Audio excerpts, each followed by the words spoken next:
Top 7 mitos di Sumatera Selatan. Orang Palembang awas nggak tahu. Versi gue. Mau kenalan nggak? Kenalin, nama aku Zakia Aulia, NIM 06021282429026.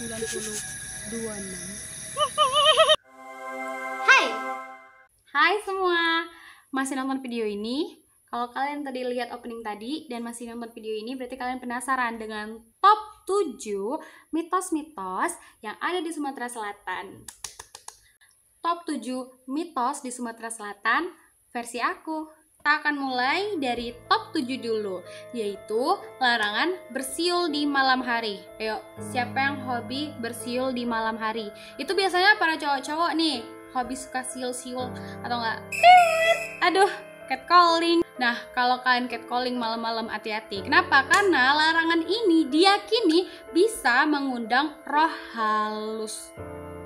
Bisa mengundang roh halus atau makhluk yang tak kasat mata untuk masuk ke rumah. Kayak kalian piwit, bukannya ngajaki cewek, tapi malah ngajakin makhluk halus ke rumah. Jadi sebenarnya mitos ini ada untuk menjaga ketenangan yang ada di rumah. Mitos ini juga mengajarkan anak-anak untuk bersikap sopan di malam hari.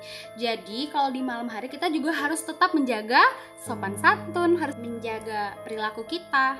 Jadi stop bersiul di malam hari. Lalu kita akan masuk ke top 6. Top 6 yaitu adalah tidak boleh menyapu rumah di malam hari. Siapa sih kalau malam-malam suka bersih-bersih? Ayo guys, malam itu waktunya kita beristirahat. Kita tidur, kita mandi.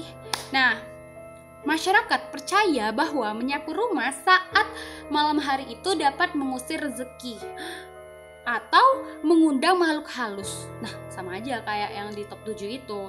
Nah, sebenarnya larangan ini juga bertujuan untuk menjaga benda-benda agar tidak hilang. Kenapa? Karena kalau ketika malam hari, ketika kita berberes-beres, itu pasti minim yang namanya cahaya. Minim cahaya. Top 5. Nah, sekarang kita akan masuk ke top 5. Top 5-nya yaitu larangan untuk duduk di depan pintu. Siapa nih yang suka duduk depan pintu pas maghrib-maghrib, petang-petang? Ayo, ngaku kalian. Sebenarnya larangan ini mengajar bahwa duduk di depan pintu itu dapat menghalangi rezeki. Dalam konteks sosial, larangan ini juga bertujuan untuk tata krama. Jadi, kenapa kita dilarang untuk duduk di depan pintu? Katanya takutnya nanti jodohnya kehambat atau menghambat rezeki. Itu karena ketika kita duduk di depan pintu, sama aja kita juga menghalangi orang untuk berjalan.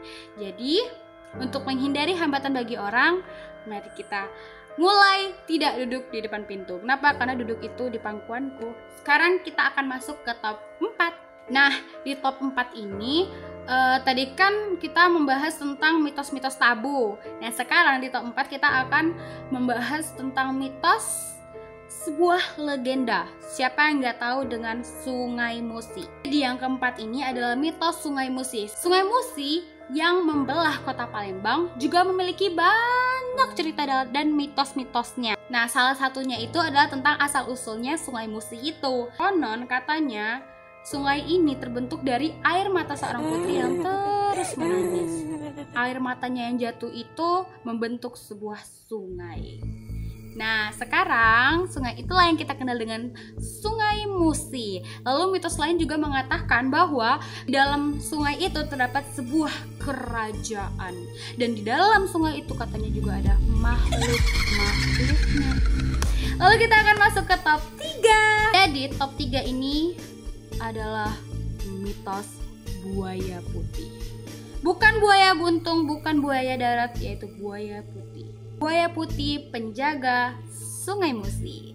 Nah, masyarakat di sekitar Sungai Musi atau bahkan seluruh Sumatera Selatan pasti banyak yang percaya bahwa buaya putih itu ada dan merupakan penjaga spiritual sungai. Kepercayaan ini sebenarnya mengajarkan penghormatan terhadap alam dan memperingatkan untuk menjaga keselamatan kita. Jadi dengan kita kayak percaya kalau di sungai itu ada sungai kalau di sungai itu ada buaya putihnya, kita jadi kayak ngerasa takut, jadi kita bisa lebih menjaga diri kita. Yeay. Sekarang kita sudah masuk ke top 2. Duanya yaitu adalah mitos tentang legenda asal mula Pulau Kemaro. Ayo, siapa yang sudah nonton film Pulau Kemaro dari PBSI 2024 Universitas Sriwijaya? Jangan lupa tonton ya. Jadi, mitos ini tuh bercerita tentang Pulau Kemaro di Sungai Musi yang memiliki legenda tentang seorang putri bernama Siti Fatimah dengan kekasihnya yang dari Tionghoa bernama Tang Bun An. Kisah ini tuh menjelaskan tentang sebuah pesan tentang cinta, tentang pengorbanan, dan juga harmoni antar budaya. Nah, untuk kalian lebih mau tahu lebih lengkapnya tentang asal mula Pulau Kemaro atau remakean dari ceritanya, jangan lupa nonton film dari PBSI 24 Universitas Sriwijaya. Oke. Lalu kita akan masuk ke top 1. Kita akan masuk ke top 1. Jadi top 1-nya itu adalah sebuah mitosnya itu tentang hantu banyu. Nah, siapa yang nggak tahu tentang hantu banyu? Rata-rata seluruh Sumatera Selatan itu tahu tentang mitos hantu banyu atau hantu air kalau bahasa Indonesianya itu. Hantu penunggu sungai.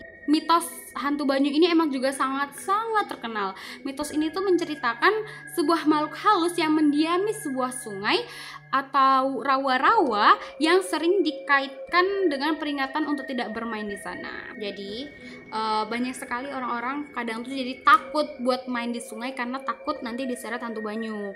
Apalagi katanya kalau misalnya kita lagi berendam tiba-tiba ada yang narik kaki kita, itu katanya yang narik hantu banyu.